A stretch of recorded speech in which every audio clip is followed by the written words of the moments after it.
제가 이제 석관제일교회에 목사로 온 지가 이제 1년이 막 지나고 있습니다.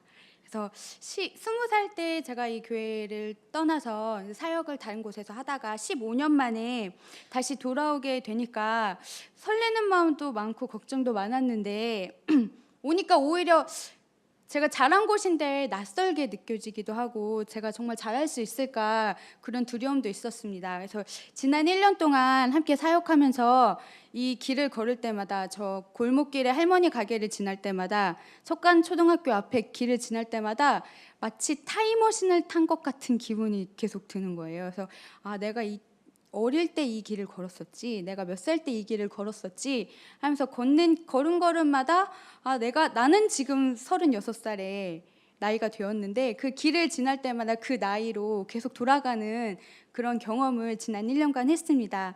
그리고 제가 걱정했던 것과 달리 우리 성도님들께서 너무 환대해 주시고 그리고 격려해 주셔서 지난 1년 동안 제가 너무 감사하고 행복했습니다. 감사합니다. 그리고 이 시간이 저는 앞으로도 계속 될 거라고 믿어 의심치 않습니다. 제가 요즘 이제 여기서 우리 다음 세대들과 아이들을 만나면서 느끼는 것은 제가 이렇게 복음의 씨앗을 받았던 이곳에서 복음의 수확물을 함께 나누고 있구나. 그래서 열매를 우리 아이들과 함께 나누고 있구나. 그런 마음을 주십니다. 그래서 제가 이 받았던 그 사랑과 은혜를 앞으로 더욱 예수님의 심장을 가지고 우리 다음 세대 아이들을 위해서 더 열심히 함께 일하고자 합니다. 우리 성도님들께서 많이 기도해 주시기를 부탁드립니다. 오늘 함께 나눌 말씀은 빌립보서 2장 말씀인데요. 이 말씀 중에서 2장 5절에서 9절 말씀은 제가 가장 좋아하는 말씀입니다. 그래서 지금 우리 어르신들이 믿음의 자서전 남기실 때 제가 꼭 가장 좋아하는 말씀이 뭐세요? 이렇게 여쭤보는데 훗날 누군가가 저의 믿음의 자서전을 써준다고 하면 저에게 가장 좋아하는 말씀이 뭐예요? 라고 물으시면 저는 주저없이 오늘 이 말씀을 택할 것입니다. 이 말씀을 좋아하게 된 이유가 있는데요. 그 이유는 저 중학교 때로 거슬러 올라가는데 중학교 때 저희 선생님 중에 박종국 선생님께서 저희 담임 선생님이셨을 때가 계셨어요. 별명이 둥글박이시죠. 둥글둥글하게 생기신 박종국 선생님이 저희 담임 선생님이었는데 그때 그 선생님께서 저희 아이들을 중학생들을 앉혀놓고 너희들이 성경 말씀을 외우면 내가 너희들이 사달라고 하는 거 다 사줄게 이렇게 약속을 해주셨어요. 그래서 그때 그 당시에 성경 말씀을 외워서 만화책을 얻는 기쁨으로 지금은 나오지 않는 윙크라는 만화 잡지가 있었습니다. 그래서 그때 선생님이 성경 말씀을 읽고 확인을 받으면 만화책 한 권 이렇게 해가지고 그 조성인 집사는 그때 슬램덩크를 모았고요. 저는 윙크라는 만화 잡지를 모으면서 성경 말씀을 외웠던 그런 사연이 있는 말씀입니다. 근데 그때는 단순하게 내가 만화책을 위해서 외웠던 그 말씀인데 시간이 지나고 제가 신앙생활을 한 해 두 해 이렇게 겪고 나가면서 오늘날에는 이 말씀이 저에게 가장 힘이 되고 능력이 되는 말씀으로 변화되었습니다. 아멘. 그래서 만화책을 통해서 역사하시는 하나님 참 기묘하시죠. 그래서 순간순간 우리에게 필요한 말씀을 주시고 우리에게 다양한 방법으로 역사하시는 하나님을 찬양합니다. 그래서 제가 가장 좋아하는 이 말씀을 오늘 우리 사랑하는 석관제일교회 성도님들과 함께 나누게 돼서 너무 감사합니다. 평소에는 제가 그냥 이것이 하나의 습관처럼 입에 붙었던 말씀이고 그냥 하나의 찬양시로만 외웠던 말씀인데 저희가 지지난주에 은빛 어르신들하고 빌립보서를 통독하는 시간에 전체 이 빌립보서 편지를 읽게 되었습니다. 근데 이 편지를 읽어가는 가운데 그 말씀을 묵상하는 가운데 바울이 빌립보 교회를 생각하면서 썼던 이 편지, 이 간곡한 권고들이 우리 교회, 우리 석관제일 교회에 함께 있었으면 좋겠다라는 마음을 주셨습니다. 그래서 이 말씀을 가지고 오늘 우리 성도님들과 함께 나누려고 합니다. 가치의 가치, 혹시 들어보셨나요? 어디서 많이 들어보신 것 같지 않으세요?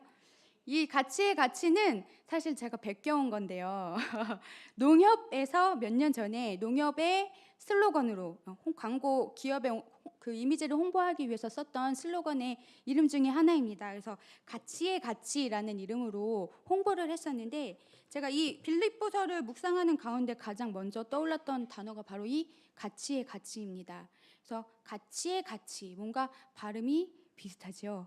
이 두 가지가 굉장히 우리 교회가 앞으로 꿈꿔야 할, 교회가 앞으로 나아가야 할 방향을 우리에게 주고 있는 말씀이 아닌가 그렇게 생각이 됩니다. 한번 우리 옆에 계신 분들과 인사를 같이 나눠보실까요? 자, 가치의 가치에 열고 나누고 참여합시다. 자, 옆 분들과 열고 나누고 참여합시다. 양쪽 다 하셨네. 가치에 열고 나누고 참여합시다. 그래서 오늘 이 가치가 과연 우리에게 어떤 말씀이냐, 가치가 우리에게 어떤 의미냐에 대해서 함께 나눌 텐데요. 이 가치는 굉장히 여러 가지 의미를 가지고 있습니다. 그래서 첫 번째는 함께, 그렇죠? together라는 뜻으로 함께 있다, 함께 한다라는 뜻의 모두 이런 뜻의 가치라는 뜻을 가지고 있고요. 또 두 번째는 뭐뭐와 같다, 그렇죠? 너 누구 같아? 뭐 이렇게 얘기할 때, 그래서 다르게 말하면 닮았다라는 표현을 할 때 누구 같다, 너 누구 같아 이렇게 얘기할 때 그런 같다와 뭐뭐와 같음, 닮음이라는 뜻으로 해석할 수 있고요. 또 하나는 가치는 일치하는 것을 의미합니다. 그래서 가치는 크게 이 세 가지의 의미를 담고 있습니다. 함께한다는 뜻에서도 쓸 수 있고요. 그리고 뭐뭐와 같다, 누구랑 닮았다, 영어에서도 그렇게 쓰잖아요. 그래서 누구랑 닮았다, 같다라는 뜻에서 쓸 수 있고, 또 하나는 일치된 모습을 얘기할 때 가치라는 표현을 씁니다. 그리고 오늘 우리가 이 말씀에서 이 가치의 의미, 함께, 뭐뭐와 같다, 닮았다, 그리고 일치, 이것을 하나로 관통하는 것이 있는데 그게 바로 예수 그리스도십니다. 그래서 우리가 예수 그리스도를 중심으로 함께 닮아서 일치된 모습이 우리 교회의 모습입니다. 그리고 가치라는 단어는 요즘 젊은이들 참 어른들 보시기 어떠세요? 답이 없죠? 네. 요즘 젊은이들은 답이 없는 세상을 살고 있습니다. 그게 답이 없는 게 이분들한테는 답이에요. 답이 없는 삶을 살고 있는데 21세기의 현대인들을 가장 움직이는, 삶을 움직이고 시간을 투자하는 가장 중요한 것은 바로 가치입니다. 그래서 젊은이들이 무엇에 의해서 움직이나, 무엇에 의해서 본인들의 시간을 쏟나 보면 본인들이 추구하는 가치를 위해서 그 삶의 모든 것들을 투자하고 쏟아내는 모습들을 보실 수 있을 겁니다. 그래서 가치는 현대인들의 삶에 있어서 가장 큰 원동력이고, 그리고 우리가 그리스도인으로서 가장 가치 있게, 가치롭게 여겨야 하는 것이 바로 교회입니다. 그래서 오늘 이 두 가지 중심을 가지고 가치, 그리고 가치, 이 두 가지의 중심을 가지고 말씀을 함께 나누고자 합니다. 그래서 우리가 교회에서 신앙생활을 하는 이유가 무엇인가요? 라고 물으시면 여러 가지 대답을 하시겠지요. 그래서 저는 저희가 신앙생활을 하는 가장 최종적인 목표는 변화라고 생각합니다. 그래서 우리가 그냥 이 상태에서 머물거나 이 상태를 유지하는 것이 우리 신앙생활의 목표가 아니라 예수님께서 몸소 당신의 몸으로 보여주셨던 것처럼 우리가 어떤 변화, 하나님께서 원하시는 변화를 향해서 궁극적으로 달려가는 그 과정이 바로 우리의 신앙생활의 여정입니다. 그래서 우리 전에 저희 담임 목사님 설교 중에 이런 표현이 있었는데 저는 이 표현이 요즘 제 삶의 화두예요. 그래서 다시 한번 소개하면 인트라, 멀티, 크로스, 인터, 트랜스, 이 5가지를 담임 목사님께서 한번 소개해 주신 적이 있습니다. 그래서 인트라는 내부, 그래서 내부의 힘을, 잠재력을 개발하는 시간으로 해석할 수 있고요. 제가 해석하기는. 근데 멀티는 그 내부의 힘을 발견한 사람들이 이렇게 뚱뚱뚱뚱뚱 서로 연결되지 않은 상태로 병존하는 상태를 멀티라고 설명해 주셨고요. 그 다음에 크로스는 그 띵뚱뚱뚱뚱 따로따로 존재했던 개인들이 연결이 시작되는 부분, 교집합이 시작되는 부분들이 바로 크로스입니다. 그리고 인터는 그 교집합이 시작되면 서로 어떻게 되나요? 영향을 주고받게 되죠. 상호작용이 일어납니다. 그래서 인턴은 상호작용이 일어나는 상태를 말하고요. 그 다음에 이런 서로의 긍정적인 상호작용, 서로 주고받는 것이 결국 변화를 일으키는데, 여기서 트랜스는 긍정적인 변화를 말합니다. 어떤 부정적인 영향 때문에 부정적으로 뒤로 퇴보하는 것이 아니고 더 긍정적인 방향으로, 옳은 방향으로 변화되는 것이 바로 트랜스인데, 이 5단계가 바로 우리 신앙, 함께하는 신앙의 여정이라고 봐도 저는 아주 무색할 정도로 아주 훌륭한 단계라고 생각합니다. 그래서 처음에 인트라, 내가 어떤 사람인지, 내가 어떤 힘을 가지고 있는지를 먼저 파악하는 단계. 그다음 멀티, 나 말고 너도 있구나 라고 서로의 다양성을 확인하는 단계. 크로스, 그럼 나도 있고 너도 있네? 그럼 우리가 돼볼까? 하면서 서로 겹쳐지는 단계. 인터, 그랬더니 너랑 나랑 우리가 됐더니 이런 힘이 생기는구나 라고 하면서 시너지를 발견하는 것이 바로 인터의 단계고, 그 시너지가 우리가 변화해야 될 최종적인 목표로 끌어주는 힘이 되는 것이 바로 트랜스입니다. 그래서 우리가 이 5단계를 가지고 신앙생활을 할 수 있다면, 그리고 내가 어느 단계에 지금 머물러 있나를 확인할 수 있다면 우리 신앙생활의 여정이 목표를 더욱더 구체적으로 가지고 앞으로 나아갈 수 있을 겁니다. 그래서 지금쯤 졸리실 것 같아서 제가 문제를 하나 준비했습니다. 제가 답은 설교가 끝나는 마지막 부분에 알려드릴 거예요. 자, 사진 속에 4명의 사람이 있습니다. 1번, 2번, 3번, 4번 4명이 보이시죠? 근데 문제는 위험한 상황에 처해 있는 사람, 가장 위험한 상황에 처해 있는 사람이 누굽니까? 라는 게 바로 문제입니다. 답은 마음속에만 두세요. 한번 생각해 보세요. 한 30초 시간을 드릴 테니까. 자, 1번은 바로 앞에 구덩이가 있고요. 3번은 바로 앞에 전봇대가 있고요. 4번은 바로 앞에 뭐가 있죠? 자동차, 찾기를 있고요. 그다음 2번은 바로 앞에 농기구가 있습니다. 네, 이 1, 2, 3, 4번 중에 가장 위험한 사람, 지금 가장 위험할 것 같은 사람 고르셨나요? 고르셨지요? 제가 답은 마지막에 설교 마무리할 때 알려드리도록 하겠습니다. 그래서 자기의 답이 맞았는지 안 맞았는지는 이따가 한번 확인해 보세요.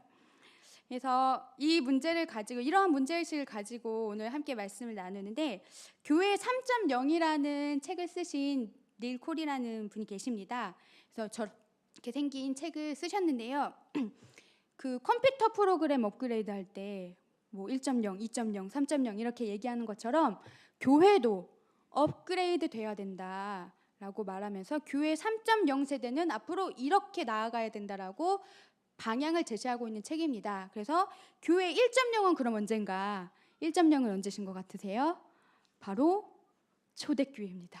네, 그래서 교회가 탄생했을 때, 막 탄생했을 때를 1.0이라고 하는데, 그 탄생했던 그 시기는 아주 단순하고 가족적이지만 닫혀 있었다라고 특징을 얘기합니다.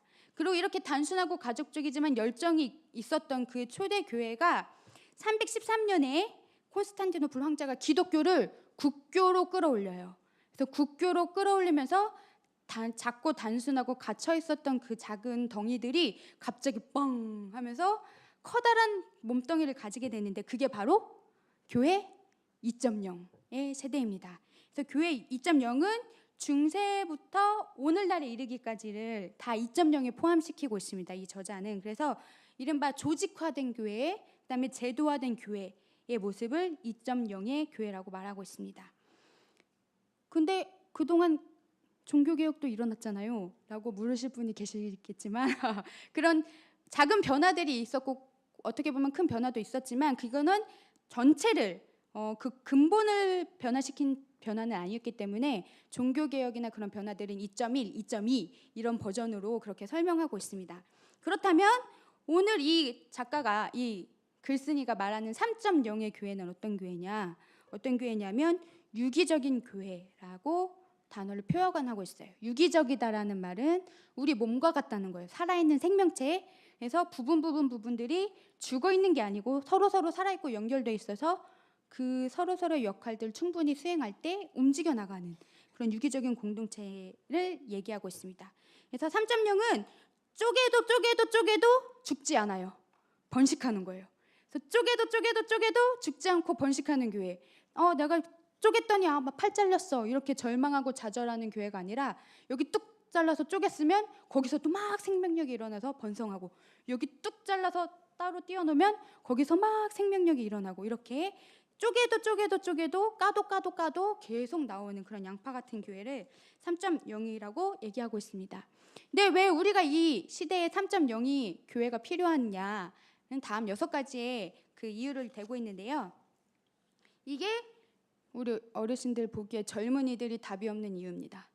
자, 첫 번째, 일과 관계. 요즘 젊은이들은 무엇을 더 선호할까요? 답은 관계. 네, 일 중심적이기보다 관계를 더 중요시하는 세대를 살고 있습니다. 그래서 앞으로의 교회는 관계를 통해서 하나님 나라가 복음이 전파돼야 된다는 거죠. 그냥 일 중심으로 진행되는 것이 아니라 관계를 통해서 복음이 전파될 수 있는 그런 형태로 가야 된다는 거고, 2번 탁월성, 탁월한 것과 진실한 것 중에 요즘 트렌드는 뭘까요? 진실성. 젊으시네요 우리 권사님. 진실한, 탁월한 거는 이제 다양성의 시대이기 때문에 그런 사람은 많아요. 근데 누가 진실함을 가지고 있느냐가 더 중요한 가치가 되는 거죠. 그래서 반대로 가식적인 사람들은 더 퇴보하게 돼 있고, 진실을 가지고 사람들을 만나고 관계를 잘하는 사람, 그런 사람들을 통해서 하나님의 나라가 빛을 발한다라는 뜻입니다. 세 번째, 논리와 체험, 어느 걸 더 중요시할까요? 체험. 자, 이쯤 되면 눈치채셨죠? 둘 중에 뒤에 거다. 논리와 체험. 우리 윗세대 어르신들 세대는 정확하게 일에 논리가 있어야지 설득이 되고 움직이는 동기를 부여할 수 있는 세대였다면, 지금 세대, 앞으로의 세대는 자기가 체험해야 되는 거예요. 그냥 듣고 그럴 수도 있지. 근데 나는 안 체험해봐서 몰라. 그래서 본인들이 직접 체험할 수 있고 본인들이 직접 경험할 수 있는 통로를 열어주는 것이 바로 앞으로의 교회의 모습이 되어야 한다. 그래서 우리 어르신들은 처음에 믿어요. 그 다음에 믿었으니까 도덕적인 생활을 해야 돼요. 그리고 도덕적인 생활을 통해서 친교를 찾아가요. 근데 요즘 세대들은 반대예요. 먼저 친교, 관계가 있어요. 그 다음에 그 관계를 도덕적으로 승화시키고 그 도덕적으로 승화된 삶이 교류되는 속에서 믿음이 자라나게 된다는 게 바로 우리 다음 세대들의 특징입니다. 그리고 4번, 해답, 신비. 답이 없다고 했죠. 그래서 이제 요즘 세대, 다음 세대 친구들은 답이 없는 걸 더 즐기는 거예요. 그래서 우리 어른 세대들은 답이 항상 정확하게 있어야 돼요. 1 더하기 1은 2, 변하지 않아 라고 정확한 답을 요구하고 그런 세대에 사셨지만, 우리 다음 세대는 그런 것보다 차라리 약간 가려져 있어. 그래서 알쏭달쏭 알랑말랑 이런 상태를 더 마음으로 즐기는 거예요. 그래서 다음 세대가 더 영적이라고 얘기하는 거 많이 들으셨지요. 영에 대한 거, 영성에 대해서 갈급한 마음이 있는 이유가 바로 여기에서 나옵니다. 그래서 정확한 답을 요구하는 게 아니고 그 가려져 있는 것에서 답을 찾아나가는 그 과정을 더 중요시하는 것. 그 다음에 획일성, 하나로 쭉 짜여져 있는 것에 내가 딱 들어가 있는 것보다는 나의 다양성을 내세울 수 있고 발휘할 수 있는 공동체. 마지막으로 목적지를 중심으로 사는 게 아니라 그 가는 과정이 더 중요한 사람들을 우리가 이 자리에서 바로 함께 만나고 있습니다. 그래서 이런 세대적인 특성을 가지고 있기 때문에 우리가 교회는 이제 앞으로 변화해야 된다라고 얘기할 수밖에 없는 것입니다. 그래서 이렇게 그럼 교회가 변화해야 되는 이유를 오늘 말씀에서 찾고자 하는데, 그 가치의 첫 번째 이유는 바로 영향력입니다. 가치의 다른 말은 바로 영향력. 가치는 영향력입니다. 오늘 본문 말씀 중에 2장 13절 함께 봉독해 보실까요? 오늘 2장 13절 시작. 너희 안에서 행하시는 이는 하나님이시니 자기의 기쁘신 뜻을 위하여 너희에게 소원을 두고 행하게 하시나니. 아멘. 우리가 교회를 세워나가는 것은 나의 의나 나의 일을 위해서 교회를 세우는 것이 아닙니다. 그냥 하나님이 하시는 일에 우리는 그저 참여하고 동참하는 길을 택하는 것이 바로 우리 신앙인이 가져야 할 자세입니다. 그래서 하나님이 기뻐하시는 뜻을 순종해서 거기에서 우리가 그냥 따르는 것, 행하면서 나아가는 것, 한 걸음씩 나아가는 것이 바로 우리 교회가 앞으로 지녀야 할 가치인데, 이 가치가 오늘 2장 15절에 보면은 함께 다시 읽겠습니다. 이는 너희가 흠이 없고 순전하여 어그러지고 거스르는 세대 가운데서도 하나님의 흠 없는 자녀로 세상에서 그들 가운데 빛들로 나타나며. 가치가 정말 가치 있게 되려면 영향력이 있어야 된다는 거예요. 그냥 서로 같이 모여서 영향력 없이 또이또이 뭉쳐있는 거는 그냥 동아리예요. 아무런 영향력을 미치지 못하는 단체는 그냥 동아리예요. 하지만 우리가 교회라는 이름으로 가치를 세워나갈 때 가장 중요한 것은 바로 영향력이라는 거예요. 우리가 이 세대에, 이 지역사회에 어떤 영향력을 끼치고 있는 교회인가. 그리고 우리 한 사람 한 사람이 예수를 위해서 일하는 것이 아니고 예수로 의해서 일할 수 있는 그런 성도들의 공동체가 되는 것이 바로 우리의 목표이자 우리가 가야 할 방향입니다. 그것이 바로 우리 교회가 나아가야 할 가치입니다. 그래서 닐콜도 이 교회의 목표는 하나님의 사명에 동참하는 것이라고 아주 간단하게 설명하고 있습니다. 그래서 이것은 우리가 단순히 어떤 교회라는 건물에 사람을 모으는 것이 아니라 앞으로는 보내는 교회가 돼야 된다. 그래서 우리가 더 흩어져서 본인들이 한 사람 한 사람이 다 교회인 거잖아요. 하나님의 나라의 대사들, 그렇죠? 하나님의 뜻을 전하는 대사들이시잖아요. 그래서 이 장소도 교회지만 여러분이 계신 어느 곳도 다 교회가 되어야 된다라고 말씀하시는 겁니다. 그래서 앞으로는 교회의 영향력에 대해서 얘기할 때 그 교회가 얼마나 커? 그 교회 교인이 몇 명이야? 라고 물어보는 것이 아니고 그 교회가 어떤 영향력을 행사하고 있어? 라고 물어보는 게 더 옳은 질문이라는 거죠. 그래서 우리가 돌리는 책방 힘든데 왜 합니까? 교회의 영향력을 확대하기 위해서입니다. 우리가 지역사회에 공헌하고 우리 교회가 하나님의 뜻을 이렇게 전달하는 교회라는 하나의 통로를 다시 마련하는 것이 바로 우리 돌리는 책방입니다. 그리고 우리 뒤에 보시면 하나님 일터 42군데 지금 저희들이 섬기고 있잖아요. 그곳을 섬김을 통해서 우리 지경이 그만큼 넓어졌잖아요. 우리가 어디를 눈을 돌려도 우리가 전화할 수 있고 맞닿을 수 있는 선교사님들이 계시다는 것이 우리 신앙생활에 얼마나 큰 힘이 되는지 모릅니다.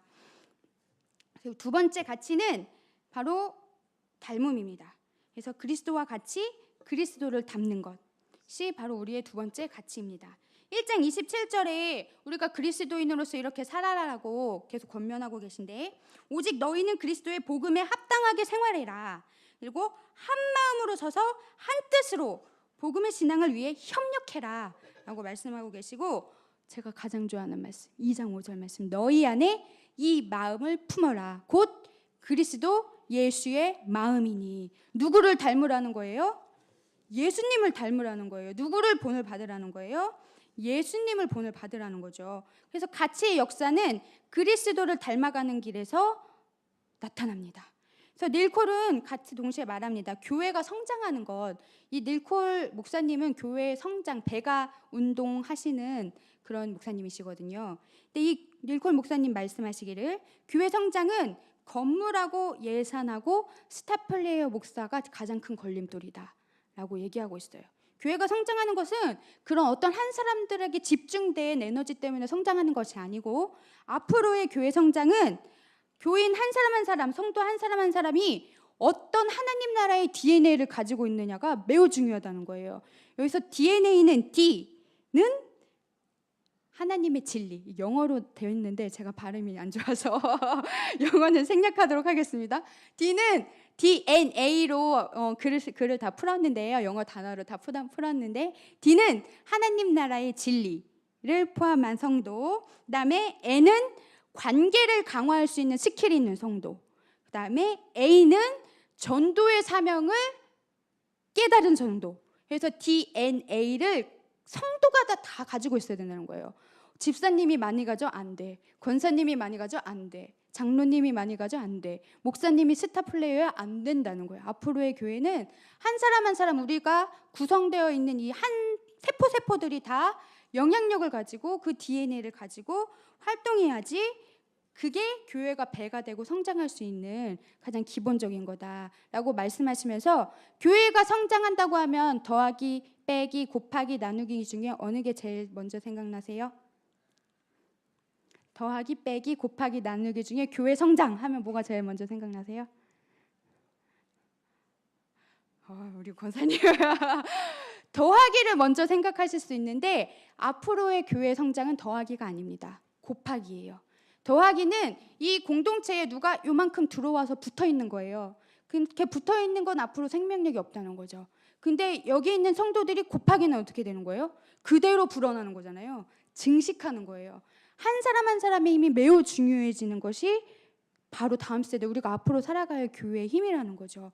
그래서 앞으로의 교회의 성장은 교회 건물도 아니요, 교회 예산도 아니요, 운영도 아니요, 우리가 곱하기로 증식할 수 있는 힘을 가진, 신앙을 가진, 가치를 가진 그리스도인이 되어야 한다고 오늘 성경에서 아주 분명하게 말씀하고 계십니다. 그래서 그 그리스도를 닮아가는 이 여정의 씨앗은 우리 안에 이미 있습니다. 우리가 누구의 모습으로 창조되었다고 말씀하시나요? 하나님의 형상으로 이미 태어날 때부터 창조됐어요. 하나님의 나라가 이미 우리 안에 있어요. 그러면 이 우리 안에 있는 이 하나님 나라를 실현하는 것에 가장 먼저 해야 할 일은 그 하나님 나라를 어떻게 해야 되지? 방법을 구하는 게 아니라 오늘 이 닐콜 목사는 장애물을 제거하는 것이 가장 먼저 해야 되는 일이라고 얘기하고 있습니다. 그래서 하느님 나라가 이미 우리 안에 있고 우리가 그 씨앗을 다 가지고 있는 사람이라면 그것을 실현하기 위해서 가장 먼저 해야 하는 것은 그것을 하지 못하게 하는 것들을 제거하라는 얘기예요. 그래서 오늘 성경에 여러 가지로 나옵니다. 성경에 아주 부정적인 단어들이 몇 개 나오는데 오늘 본문에 같은 사랑, 같은 마음, 한 뜻, 한 몸 이런 바울이 그런 단어들을 굉장히 강조하는 반면에 다른 마음, 다른 쪽으로 다툼, 허영, 자기만의 유익을 찾는 사람, 원망, 시비 이런 것들은 교회에 전혀 유익이 되지 않는다. 그러니까 제거해라 라고 오늘 말씀에서 분명히 얘기하고 계십니다. 그래서 우리가 이런 것들을 가지고 그리스도인으로서의 DNA를 가지고 한 사람 성숙하는 그리스도인들이 많아지는 공동체, 많아지는 교회가 바로 가치의 가치를 실현하는 교회입니다. 그리고 그 비결을 아주 완벽한 모델링으로 소개해주고 계시는데 그게 바로 너희 안에 내 마음을 품으라 곧 그리스도 예수의 마음이니 하면서 이어지는 하나님의 말씀이에요. 예수님이 하나님과 같이 계셨죠. 근데 하나님과 같이 계신 것을 거절하시고 땅으로 오셨어요. 사람의 모습으로 취하셔서 사람과 같이 되셨어요. 사람과 같이 되셔서 그 사람의 모양으로 온전한 사랑의 모양으로 죽기까지 복종하셔서 십자가에 달려 돌아가셨는데 그때 사람의 몸을 입었을 때 임금으로 오셨나요? 종으로 오셨다고 분명히 말씀하십니다. 종의 형체를 가져서 사람과 같이 되셔서 우리한테 오셨어요. 그리고 그것을 통해서 십자가를 지시는 역사를 이루시는데 그 다음에 하나님이 기가 막히게 반전을 일으키십니다. 원래 종의 형체를 가지셨던 예수님을 마지막 절에 보면 뭐라고 부르게 하시냐면 모든 입술로 예수님을 주라고 고백하게 하셨다라는 거예요.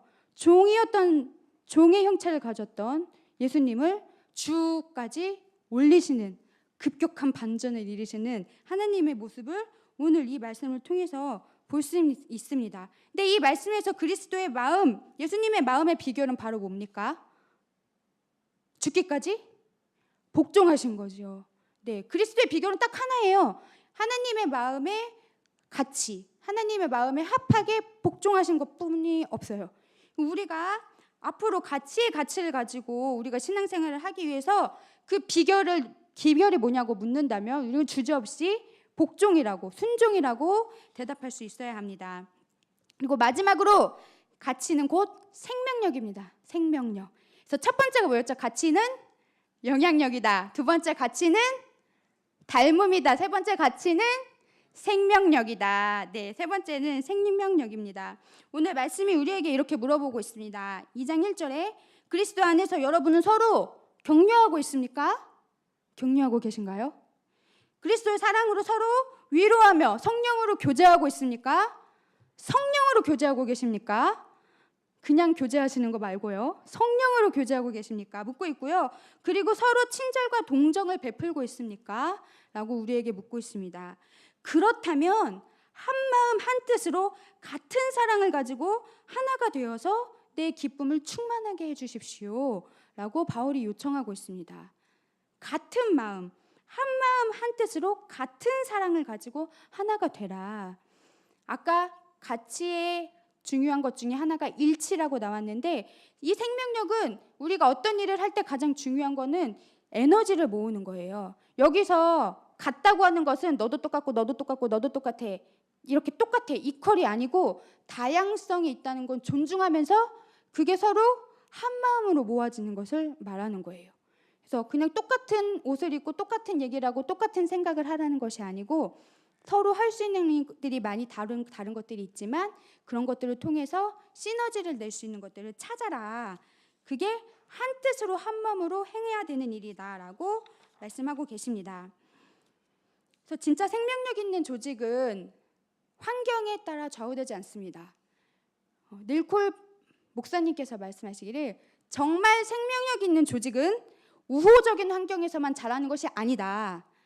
오히려 적대적인 환경 속에서 내가 꿋꿋하게 그 자리를 지키면서 확장해 나갈 수 있는 그 조직이 바로 살아있는 공동체라고 말씀하십니다. 오늘 빌립보 교회도 마찬가지예요. 이 교회가 바울과 빌립보 사이에 굉장히 친하고 긴밀한 관계에 있었던 교회지만 빌립보 교회 내에 여러 가지 문제들이 있었어요.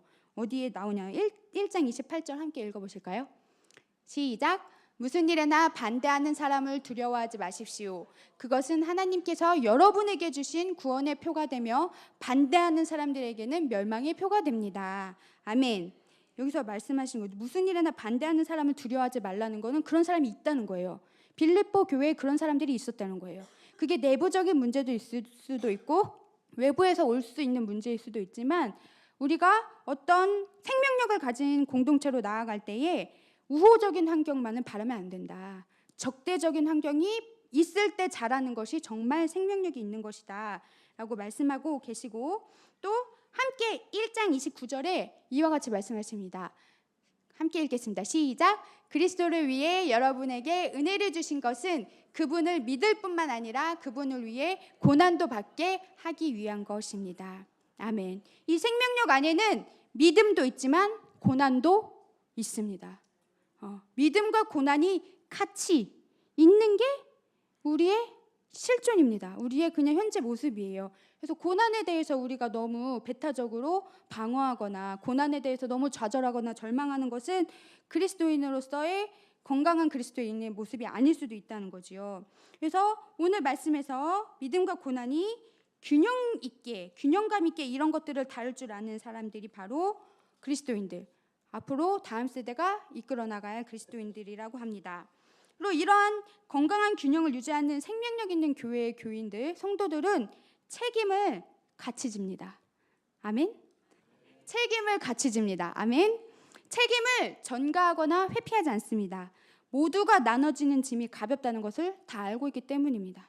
그래서 스스로 교회의 진정한 가치를 지키기 위해서 우리가 지켜야 할 책임들, 나눠져야 하는 책임들에 대해서 자발적으로 참여합니다. 2장 13절 함께 보시겠습니다. 시작. 하나님은 자기의 선한 목적에 따라 여러분이 자발적으로 행동하도록 여러분 안에서 일하십니다. 아멘. 이 책임은 누가 강요해서 지는 것이 아니라 자발적으로 지는 거예요. 하나님이 내 안에서 일하신다는 것을 고백할 수 있는 사람이 자발적으로 참여할 수 있습니다.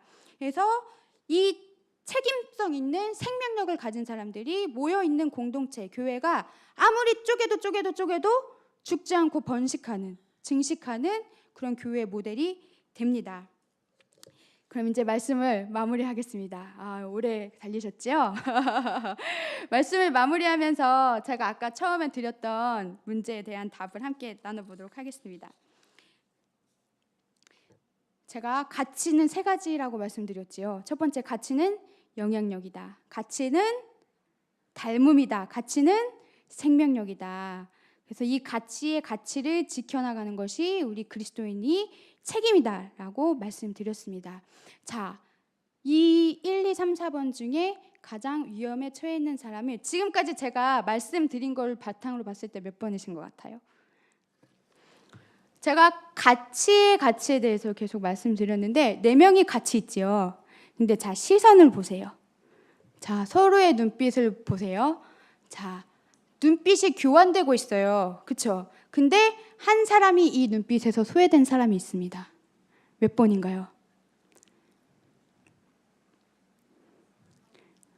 서로를 다 바라보고 있는데 단 한 사람은 시선을 못 바라봄을 못 당하고 있어요.